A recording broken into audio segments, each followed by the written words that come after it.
সন্ধ্যার নাস্তার জন্য যে কোনো খাবার রেডি করতে আমার কাছে ভালো লাগে, তবে মিষ্টি জাতীয় খাবার আমার অত বেশি ভালো লাগে না। একটু ঝাল মুড়ি মাখা বা একটু চটপটি হলে আমার কাছে কিন্তু বেশ মজাই লাগে।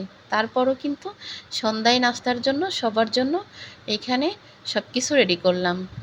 সন্ধ্যার নাস্তা খাওয়া শেষে তারপর হচ্ছে রাতে ভাতের আয়োজন। সেজ বোনের বাসায় গেলাম, আমরা সব বোনরা মিলেই নাস্তা করলাম। পরে যে ভাইরা আসবে, ভাইদের জন্য সব কিছু গোছগাছ করে রাখলাম। এইখানে সেই পিঠা বানায় কাপড় দিয়ে ঢেকে দেওয়া হয়েছে, যাতে মানে গরম থাকে। আর এটা হচ্ছে সন্ধ্যা হয়ে গেছে, বাইরে যখন বের হচ্ছে আমার ভিডিও অলরেডি অন করা ছিল, এটা আমার খেয়াল ছিল না। তো বাইরে সব কিছুই কিন্তু অন্ধকার অন্ধকার, আমি আর কিছু কাটিনি।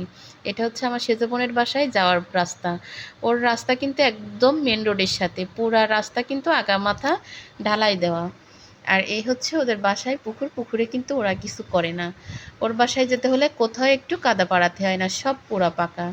এই যে বাম পাশে দুইটা বাথরুম আছে, বাথরুম এটা হচ্ছে ওদের রান্নাঘর, মানে গ্যাসের চুলায় রান্না করবে। ওই যে সাইডে দেখলেন মুরগির ঘর,